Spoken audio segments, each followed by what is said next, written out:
2828 AC. তো এটাতে আমরা আজকে আপনাদেরকে দেখাবো। এটাতে আপনি চাইলে 56 ভোল্টেজও করতে পারবেন। আশা করি সকল ভাই ভালো আছেন, আপনাদের দয়া আলহামদুলিল্লাহ আমরা ভালো আছি। তো আজকে মূলত এই ট্রান্সফরমার অনেকজনাই জানতে চেয়েছিলেন, হোয়াটসঅ্যাপে নক করে বলেছিলেন যে ট্রান্সফরমার ভোল্টেজ আসলে কিভাবে বাড়ানো যায়। মূলত এই ট্রান্সফরমারটা আপনার হচ্ছে 2828 এসি। তো এটাতে আমরা আজকে আপনাদেরকে দেখাবো। এটাতে আপনি চাইলে 56 ভোল্টেজও করতে পারবেন। সেটার একটা সিস্টেমে আর কি করা, এমপ্লিফায়ারটা আমাদের এটা করা আছে, কমপ্লিটই করা আছে। তো ভাবলাম যে আপনাদের একটা ভিডিওটা এটা শেয়ার করি। তো আমরা প্রথমত আমি যে করেছি সেই ভোল্টেজটা আপনাদেরকে মেজারমেন্ট করে দেখাবো। আমরা ফ্যানের লাইনটা খুলে নিচ্ছি, যেহেতু ওই ভোল্টেজটা আমাদের এখন আর কাজ নেই। তো এটার কিন্তু এখনো লাইন কিন্তু দেওয়া রয়েছে, দেখতে পাচ্ছেন। এটা কিন্তু গিট আসছে। আমরা যাই হোক আজকে কোনো গান টান নিয়ে আর কি কাজ করব না। যারা আসলে বাসায় অথবা ছোটোখাটো এমপ্লিফায়ার বানান, ভোল্টেজ কম একটু বেশি করতে চান, তো তাদের আমরা ডিজিটাল একটা মাল্টিমিটার নিয়ে নিব, যেন ভোল্টেজটা সহজেই আপনারা বুঝতে পারেন। আমরা এখানে মাল্টিমিটারটা রাখবো। আপনাদেরকে এসি প্রথমে মেপে দেখাই যে আসলে ট্রান্সফরমার এসি ভোল্টেজটা কত ছিল। আমরা এখানে এসিতে সিলেক্ট করে নিই। এটা হচ্ছে আমাদের গ্রাউন্ড ভোল্টেজ। এটা হচ্ছে গ্রাউন্ড ভোল্টেজ। ট্রান্সফরমার যে মিডিল পয়েন্টের যে তারটা থাকে ওটা আমরা গ্রাউন্ড হিসেবে ধরি আর কি। এমপ্লিফায়ারের ক্ষেত্রে আমরা গ্রাউন্ডের সাথে কালোটা ধরলাম, এটা আমরা ধরলাম এখানে, দেখতে পাচ্ছেন 28.6। আমরা যদি আবার আপনার এখানে ধরি 28.6, মূলত এটা 2828। কিন্তু এটা ডিসি যে আমরা ভোল্টেজটা বের করছি সেই ভোল্টেজটা আসলে কত বের হয়েছে আপনাদেরকে একটু জ্বালা যদি দেখাই। আমরা ডিসিতে সিলেক্ট করে নিলাম। আমাদের যে লাল তারটা রয়েছে এটা মূলত আপনার হচ্ছে গ্রাউন্ডের কাজ করতেছে। আমরা এই গ্রাউন্ডের সাথে এটা ধরলাম, আর ট্রান্সফরমার আমরা এই পাশে একটা ধরলাম। আমরা জাস্ট আর কি এখানে যদি ধরি, ক্যাপাসিটার দেওয়া রয়েছে 4টা, এখানে 1টা 2টা 3টা 4টা। আমরা যদি এখানেও ধরি, দেখতে পাচ্ছেন 76 ভোল্ট ডিসি। মূলত 28 ট্রান্সফরমার থেকে 76 করাটা আসলে খুবই একটা ভাবনা চিন্তার ব্যাপার। যারা পারেন তো তারা পারবেনই, আর যারা নতুন তাদের জন্য মূলত এই ভিডিওটা করা। এখন আমরা সকল লাইন খুলে নিব। খুলে নিয়ে আপনাদেরকে দেখাবো যে আমরা যে সাধারণ যেভাবে আসলে আমরা সবাই এমপ্লিফায়ারের ট্রান্সফরমারতে কানেকশনগুলো করি, সেটা আসলে কোন সিস্টেমে হয়, আর এটা আসলে যে আমরা সিস্টেমটা করেছি এটা আসলে কোন সিস্টেমে হয় সেটা একটু তাহলে আপনাদেরকে দেখাই। আমরা সাধারণত যে এমপ্লিফায়ারে কানেকশনগুলো করে থাকি, কিভাবে করে থাকি, মূলত এ টু জেড আপনাদের মাঝে নিয়ে আসবো। ভিডিওটা হয়তো একটু জ্বালা বড় হবে, সেজন্য আমি আন্তরিকভাবে দুঃখিত। কারণ এই জিনিসটা যদি বুঝাইতে যাই তাহলে একটু লং হবে, স্বাভাবিক। আপনি একটু ধৈর্য সহকারে দেখবেন, দেখার পরে আপনার এটা ইজিলিভাবেই করতে পারবেন। কারণ এই এমপ্লিফায়ারটা আসলে ড্রাইভার সহ 10 ট্রানজিস্টার একটা এমপ্লিফায়ার। তো ড্রাইভার সহ 10 ট্রানজিস্টার এমপ্লিফায়ার তো আসলে 2828-এ 3 ইঞ্চি ভয়েস কয়েল ভালো বাজবে না। এখন আপনাদেরকে আমরা ভোল্টেজটা মেজারমেন্ট করে দেখাই আসলে এর ভোল্টেজটা কত রয়েছে। ওইভাবে আপনাদেরকে দেখিয়েছি, আর লাইনটা আপনাদের বুঝাই দিচ্ছি। এখানে আমরা ধরলাম, দেখতে পাচ্ছেন 37 ভোল্ট ডিসি। আমরা কিন্তু এই পয়েন্টে মেপেছিলাম, এখানে আমরা দেখেছিলাম কিন্তু অনেক ভোল্টেজ। আর এখন আমরা যদি মূলত আপনার হচ্ছে এসি মাপতে যাই, সে 2888 আছে। আমরা মূলত এখানে কোনো কাজ করব না, এখানে কোনো কাজ নেই। কাজ হচ্ছে যে ব্রিজ রেকটিফায়ারটা আর কি থাকে, আমাদের এখানে ব্রিজ রেকটিফায়ার করা রয়েছে। আমি আপনাদেরকে লাইনটা কিভাবে করেছিলাম সেটা আবার প্রথম থেকে আপনাদেরকে দেখাই। সব তারগুলাই আমরা এখন খুলে ফেলবো। সব তারগুলো আমরা খুলে ফেলে আপনাদের বিষয়টা একটু বোঝাই বলি আর কি, যেন যারা নতুন কাজ শিখতেছেন তারা যেন খুব ভালোভাবে বিষয়টা বুঝতে পারেন, ভালোভাবে কাজ করতে পারেন। আমার আয়রনের লাইনটা বের হয়ে গেছিল, সেই জন্যই আয়রন ঠান্ডা হয়ে গেছে। আমরা হচ্ছে এই যে লালটা আছে, লালটা আমরা গ্রাউন্ড হিসাবে আর কি কাজ করব। এটার এমপ্লিফায়ারের এটাও গ্রাউন্ড রয়েছে, এই পাশ থেকে পজিটিভ আর এটা নেগেটিভ, এই মাঝখানে একটা গ্রাউন্ড। তো আমরা যে আপনাদের সোল্ডারিং এর দিয়ে দেখাই, এটা হচ্ছে আমাদের ক্যাপাসিটরের পজিটিভ, মানে রেকটিফায়ারের পজিটিভ। এটা হচ্ছে এসি, এটা এসি, এটা হচ্ছে নেগেটিভ। মানে এই বরাবর বিষয়টা আপনাদেরকে একটু ভালোভাবে দেখানোর চেষ্টা করি, তাহলে আমাদের গ্রাউন্ডের লাইনটা একটু খুলে নিতে হবে। আসলে অনেক ভাই বলে যে আপনি একটু কথা বেশি বলেন। ভাই কথা না বলে তো বোঝানো যায় না। আমি যদি কোনো কথা না বলে ভিডিও তৈরি করি, সেটা কিন্তু আসলে অনেক ভাই বুঝতে পারবেন না। এটা মূলত আমাদের এমপ্লিফায়ারের নেগেটিভ কানেকশন, এমপ্লিফায়ার সার্কিটে গ্রাউন্ড কানেকশন। এটা আমরা এখান থেকে এখন পজিটিভটা খুলবো না, এটা এই গ্রাউন্ডটা আমরা জাস্ট আর কি খুলে দিলাম। আর এমপ্লিফায়ারের প্লাস মাইনাস গ্রাউন্ড এগুলো লাইন আপনারা পারেন। আমাদের এই দুই পয়েন্টটা হচ্ছে আমাদের যে ব্রিজ রেকটিফায়ার আমরা ব্যবহার করি। এই দুইটা হচ্ছে ব্রিজ রেকটিফায়ারের মিডিল পয়েন্ট। এই পাশেটা হচ্ছে পজিটিভ, এই পাশেটা নেগেটিভ, মাঝখানের দুইটা হচ্ছে এসি। তো এই ট্রান্সফরমারটা এখন বর্তমানে আমাদের রয়েছে, আমরা মিটারটা এসিতে সিলেক্ট করে আপনাদেরকে দেখাই আসলে কত ভোল্ট রয়েছে। আমরা এটা যেটা মাঝখানে রয়েছে সেটা আমরা গ্রাউন্ড হিসাবে ধরবো। মাঝখানে এটা আমরা গ্রাউন্ড হিসাবে ধরলাম। এই পাশেরটাতে আমরা দেখতে পাচ্ছেন এটা বিদ্যুতের ভোল্টেজের জন্য কম, এর আগে 6 দেখাইছিল, এখন কম দেখাচ্ছে। এটাতে রয়েছে আমাদের 28.34 ধরে নিলাম। এই পাশে যদি আমরা ধরি 28.3, তো এই 28.3 যদি আমরা এখন যেভাবে আপনার এমপ্লিফায়ারে আমরা এমপ্লিফায়ারে লাইন করি সেইভাবে যদি লাইন করতে যাই, তাহলে কিন্তু ভোল্টেজটা কম হবে। কাজটা আপনার করা লাগবে এখান থেকে। দেখতে পাচ্ছেন এমপ্লিফায়ারের 3টা তার থাকে, এসি আউটপুটের তার থাকে 3টা।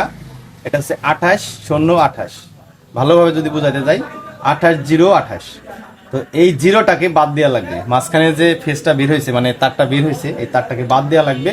এই তারটা আমরা নেব না। তাহলে 28 দুগানে 28 কত হয়? 28 যোগ 28 মোট আসতেছে 56 ভোল্ট। তাহলে আমরা এই দুই পাশে যদি মাপি তাহলে আমাদের আসবে 56 ভোল্ট। মাঝখানেরটা আমরা বাদ দিয়ে দিলাম, মাঝখানেরটা আমাদের কোনো প্রয়োজন নাই।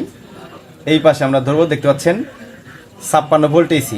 মিটারের দিকে যদি আমরা একটু খেয়াল করি 56 ভোল্ট এসি।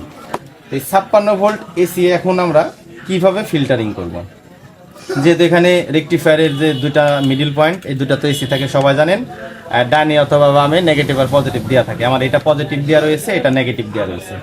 এখন এই যে দুইটা তার আছে, মাঝখানে যে দুইটা ব্রিজ রেকটিফায়ারের ঠ্যাং থাকে, রেকটিফায়ারটা আমার নিচে আছে, এটা হয়তো বা দেখাইলে আপনারা একটু ভালো বুঝতে পারতেন। এখানে দেওয়া রয়েছে, আমি একটু জানলে আপনাদেরকে দেখানোর চেষ্টা করি। এখানে দুইটা রেকটিফায়ার দেওয়া রয়েছে। যেহেতু এটা আমরা ভাড়ার কাজে ব্যবহার করি, দুইটা রেকটিফায়ার দিচ্ছি কোনো কারণবশত যেন প্রবলেম না হয়। এই মাঝখানের রেকটিফায়ারের যে ঠ্যাং দুইটা রয়েছে, এই দুইটা আমরা শর্ট করে দেব। এই দুইটা আমরা এইভাবে শর্ট করে ট্রান্সফরমার যে 3টা তার থাকে, মাঝখানেটা আমরা বাদ দিয়ে দিব। মাঝখানেটা আমাদের দরকার নাই, মাঝখানেটা আমরা নিচে নামিয়ে রাখলাম। ট্রান্সফরমারের এই দুইটা তার আমরা, মানে ফিল্টারিং বোর্ডের যে দুইটা তার আছে, এই দুইটা তার আমরা ট্রান্সফরমার আমি কোনো রকম ঝালাই দিয়ে নিচ্ছি। এটা যখন কাজ ফাইনালি আমরা সেটিং করবো তখন এটা ফিনিশিং দিয়ে নেব। আপনারা আপনাদের মন মতন ফিনিশিং দিয়ে নিন। আমরা ব্রিজ রেকটিফায়ারের মাঝখানে দুইটা আমরা এখানে লাগিয়ে দিয়ে এই দুইটা তার নিয়ে এসে একটা করে দিলাম। আপনারা চাইলে একটা তার নিয়ে এই দুইটারে শর্ট করেও দিতে পারেন, সমস্যা নাই, একই কথা। যে যেভাবে বুঝেন সেভাবে করবেন। আমাদের লুক থাকলো আরেকটা, আর মাঝখানেটা আমরা বাদ দিয়ে দিছি। আমরা এই লুকের মাথায় একটা তার লাগিয়ে নেব। এই লুকের মাথায় আমরা একটা সুন্দর করে তার লাগিয়ে নেব। আমরা এখানে একটা তার লাগিয়ে নিলাম। এখন এইটা আমাদের চলে যাবে ডাইরেক্ট হচ্ছে ফিল্টারিং বোর্ডের গ্রাউন্ডে। এই গ্রাউন্ড আর ওই গ্রাউন্ড, মানে এমপ্লিফায়ারের সার্কিটের গ্রাউন্ড আর এই গ্রাউন্ড এক। আমাদের এই পাশটা মানে মিডিলটা পিন্ট হয়ে এই পাশ দিয়ে এসে এখানে গ্রাউন্ড হয়েছে। আমরা আপনার হচ্ছে এই গ্রাউন্ডের সাথে এটা লাগিয়ে দেব। বিষয়টা আশা করি বুঝতে পারছেন। এই যে চারপাশে যে রয়েছে, এই ভিতর থেকে গ্রাউন্ডটা এপার দিয়ে প্রিন্ট হয়ে বের হয়েছে। আমরা জাস্ট আর কি এখানে এই গ্রাউন্ডের সাথে আমরা এটা লাগিয়ে দেব। আর এটা হচ্ছে এমপ্লিফায়ারের স্পিকারের নেগেটিভ আর এমপ্লিফায়ার সার্কিটের গ্রাউন্ড। এই গ্রাউন্ডটা আমরা এখানেও দিতে পারি, এখানেও দিতে পারি। আমরা বোঝানোর জন্য এখানে দিয়ে দেব। পরে যখন আমরা এটাকে ফিনিশিং দিয়ে সেটিং করব তখন এটা আমরা সুন্দরভাবে তারটাকে সোল্ডারিং করে নেব। আমরা এটা জাস্ট আর কি এমপ্লিফায়ারের সার্কিটে গ্রাউন্ড দিলাম, জন্য ক্যাপাসিটারটা চার্জ হলে আবার আমাকে ডিসচার্জ করা লাগবে, সেজন্য ওখানে দিয়ে দিলাম। আমাদের লাইন কিন্তু কমপ্লিট, আশা করি বুঝতে পারছেন। আমি লাইনটা দিয়ে আপনাদের মেজারমেন্ট করে দেখাচ্ছি, পরবর্তীতে আপনাদের বিষয়টা আবার বোঝাই দিচ্ছি। এখন যদি আমরা, যেহেতু এই লালটা আমাদের গ্রাউন্ড হয়েছে আর এই দুইটা আমাদের এসি যায়, সেটা রেকটিফায়ারের দুই পাশের এসিতে গেছে, তাহলে আমরা এই লালটাতে আমরা গ্রাউন্ড ধরবো। আপনি এখানে ধরলেও পারবেন, এখানে ধরতে পারবেন। তারপরে আপনি যদি এটা যদি মেজারমেন্ট করতে যান, একটা ক্যাপাসিটারের ভোল্টেজ যদি মেজারমেন্ট করতে যান, মিটারটা আমরা ডিসিতে সিলেক্ট করে নেব। এখানে যদি আমরা দিই, দেখতে পাচ্ছেন 75 ভোল্ট, দেখতে পাচ্ছেন 75.5 ভোল্ট, এটা ডিসি। আপনি ভাবতে পারছেন 2828 থেকে আমরা 55 এসি বের করে নিয়ে ব্রিজ রেকটিফায়ার ফিল্টারিং দিয়ে আমরা এটা 75 এখানে যদি আমরা মাপতে যাই, তাহলে বিষয়টা বুঝতে পারবেন। মাঝখানে একটা গাউন, এই লাল গাউনটা এখানে আসছে, এটা গাউন, এটা হচ্ছে পজিটিভ, দেখতে পাচ্ছেন 75 ভোল্ট ডিসি। আমরা যদি এই পাশে মাপতে যাই, এটা হচ্ছে 75 volt minus DC, minus voltage আসছে, এটা হচ্ছে নেগেটিভ ভোল্টেজ, এটা হচ্ছে পজিটিভ ভোল্টেজ। তাহলে বিষয়টা কি, আপনি যে কোনো ট্রান্সফরমার আপনি 12 ভোল্ট থেকেও সেটা দিয়ে আপনার হচ্ছে বেশি ভোল্টেজ বের করতে পারবেন, 12, 24, মানে এভরিথিং। বাংলাদেশে যত রকমের ট্রান্সফরমার আছে, এই 3 তারের ট্রান্সফরমারগুলো দিয়ে আপনারা ভোল্টেজ বেশি করতে পারবেন। যেহেতু এটা 2828 দিয়ে আমরা যখন ব্যবহার করতাম, তখন 37 ভোল্ট যত সম্ভব ডিসি ছিল। তো 37 ভোল্টে তার 10 ট্রানজিস্টারে তো আসলে ভালো স্পিকার আউটপুট দিবে না, তাহলে আমাকে কি করা লাগবে, ভোল্টেজটা বাড়ানো লাগবে। হ্যাঁ, তবে একটা জিনিস, আপনার এমপ্লিফায়ার সার্কিটের হিসাবে আপনি ভোল্টেজটা বাড়াবেন। এটাতে কিন্তু আমরা 75 ভোল্ট ডিসি দিছি 10 ট্রানজিস্টারের ক্ষেত্রে, একটু হিট ইস্যুটা বেশি হয়, তবে ফ্যানের পর্যাপ্ত বাতাস থাকলে এটা দিয়ে কভার হয়। আমরা কিন্তু এইভাবে কিন্তু এর আগে ঈদের ভিতরে, গত কুরবানি ঈদের ভিতরে কিন্তু এটা দিয়ে আমরা 4-5টা ভাড়াও মারছি, সেট কিন্তু পুড়ে নাই। হিট একটু বেশি হয় তাই, কিন্তু পুড়ে নাই। মূলত 10টা ট্রানজিস্টারে 75 ভোল্ট অনেক বেশি হয়ে যায়। এইভাবে যদি আপনারা করেন, তাহলে মনে করেন যে খুব ইজিলি হবে। আশা করি বুঝতে পারছেন। আর যদি বুঝতে না পারেন, আমাদের হোয়াটসঅ্যাপ নাম্বার থাকবে, অবশ্যই যোগাযোগ করবেন, আমরা যতটুকু পারি চেষ্টা করব। আর এই ট্রান্সফরমার থেকে যে লাইনটা আছে, আপনারা অবশ্যই স্ক্রিনশট দিয়ে ভালোভাবে যদি একটু মনোযোগ দিয়ে দেখেন, অবশ্যই বুঝতে পারবেন। এটা আহামরি কিছু না, তবে এটা আমরা বাজিয়েছি, ভাড়া দিছি এর আগে, যথেষ্ট ভালো সাউন্ড বাজে। কারণ হচ্ছে 75 ভোল্ট ডিসি মানে অনেক। যারা আসলেই ভোল্টেজ ব্যাপারে বুঝেন, তারা কিন্তু ভোল্টেজ ব্যাপারে আমরা কম বেশি সবাই বুঝি, সবাই বলি যে ভোল্টেজ তো ভোল্টেজই, কিন্তু 10 ট্রানজিস্টারে 75 ভোল্ট ডিসি দেওয়া মানে কিন্তু হেভি ব্যাপার। তো যাই হোক, ট্রান্সফর্মারটাও কিন্তু মোটামুটি ভালো একটা অ্যাম্পিয়ার দেওয়া রয়েছে। আমরা নেক্সটে একটা ছোট ট্রান্সফর্মার, আপনার হয়তো বা 12 ভোল্ট 15 ভোল্ট এসি ট্রান্সফর্মার দিয়ে আপনাদের একটা যে 4টা যে ব্রিজ রেকটিফায়ার পাওয়া যায়, আলাদা করে ব্রিজ করে আপনাদের 2টা ক্যাপাসিটার দিয়ে কিভাবে লাইন করবেন আমরা সেটা দেখাবো। ওটা শুধু জাস্ট ক্যাপাসিটার আর হচ্ছে রেকটিফায়ার আর ট্রান্সফর্মার দিয়ে এটার একটা লাইন আমরা করে দেখাবো, তখন আপনার বিষয়টা বুঝতে পারবেন। এখন যদি আমরা হচ্ছে এটাখানে গিট দিই, এখানে কিন্তু গিট টিট সবই আছে, আমি লাইনটা দিয়ে দিই। তো এই দেখতে পাচ্ছেন এখানে কিন্তু গিট টিট সব আছে। তো এই ভিডিওটা অনেক দিন আগেই আমার দেওয়ার কথা ছিল, আসলে কাজের ঝামেলায় ব্যস্ততায় দিতে পারি নাই। অনেক ভাই আসলে আছে, মূলত এই ট্রান্সফর্মারটা আমি তৈরি করছি, তৈরি করার পরে কিন্তু আমি নিজে একটা ঝামেলা আছে, যে 2828 দিয়ে তো আসলে ভাড়ার কাজে ব্যবহার করা যায় না। তো এই ট্রান্সফর্মারটা আবার ভাঙবো, আবারই করব। সহজ একটা পদ্ধতিতে এখানে 1 টাকাও ইনভেস্ট করা লাগবে না, আপনার 8 আনা ইনভেস্ট না করে ট্রান্সফর্মার ভোল্টেজ আপনি বাড়াইতে পারবেন। আপনি একবার করে দেখেন, অবশ্যই আপনি রেজাল্ট পাবেন। এখানে কোনো ফেক ভিডিও না যে আসলে এটা করতে পারবেন না, আর এটা আহামরি কঠিনও না। আপনার 4 আনা খরচ করা লাগবে না। ট্রান্সফর্মার যদি 2828 থাকে, আপনি 56056 ভোল্টেজ এটাকে করতে পারবেন। তো ভিডিওটা আসলে যদি ভালো লাগে, অবশ্যই চ্যানেলটা সাবস্ক্রাইব করে পাশে থাকবেন।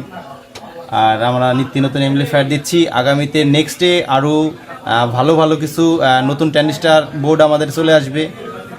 ডিজাইনের কাজ শেষ, টেস্ট পিসিবি আমাদের কাছে চলে আসবে, তখন সেটার ভিডিও আপনারা দেখবেন। সবাই ভালো থাকবেন, সুস্থ থাকবেন, আল্লাহ হাফেজ।